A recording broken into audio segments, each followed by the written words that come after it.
જો હું સિંધુ ભવન રોડ ઉપરથી નીકળો, સ્વચ્છતા એક બહુ જરૂરી છે. આપણો દેશ સ્વચ્છ રહેવો જોઈએ. આ પૈણવા વાળા તો પૈણ્યા છે, પણ આ રોડની પથ્થર ઠોકી નાખે છે. આ કોર્પોરેશન વાળા બચારા વાળતા હોય ગામના ને આપણે દેશના બધા ટેક્સના હિસાબે આ સાથ સ્વચ્છ થતું હોય, સવારમાં વાળી જાય. આ લગ્ન વાળાને શું લેવા દેવા? હું તમને દેખાડું. અને આ પ્લાસ્ટિક, આ એકદમ એવું પ્લાસ્ટિક છે કે જેના હિસાબે આ ધરતીની અંદર જાય ને તો ઓગળતું નથી. અને આનાથી ખેતીને પણ નુકસાન થાય છે, જમીનને પણ નુકસાન થાય છે. આવા લગ્ન કરવા વાળાને બેન્ડ કરવા જોઈએ અને મોટા મોટા દંડ કરે છે. હવે હું તમને દેખાડું. આમ જુઓ તમે પરિસ્થિતિ શું કરેલી છે.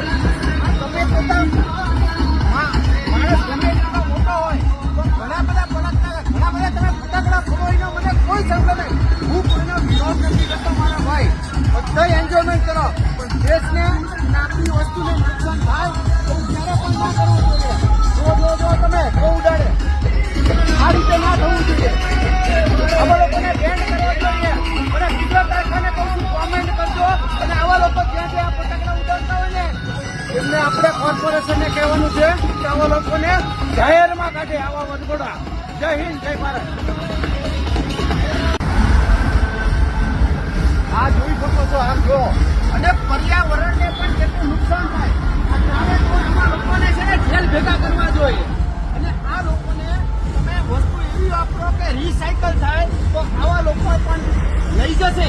આજે પાણીની બોટલો આ લોકો વીણે છે, આપણે તો પાણીની બોટલો નાખી દઈશું. આ કોણ લઈ જશે? આવા જેમને કંઈક આપણા રાષ્ટ્રને ચોખ્ખું રાખવા વાળા હોય ને તો વાંધો નહીં, પણ તમે કંઈક કરો નહીં તો કહીને પણ આ બગાડ કોણ કરશે? ભાઈ તમે એક ખાતે કહેજો આ વસ્તુ કરવી છે. આ રોડ ઉપર નાખે કેટલી ગંદકી થાય. આવા લોકોને દંડ કરવો જોઈએ ને. એવી વસ્તુ વાપરો કે જેથી નુકસાન ના કરે. આ રોડને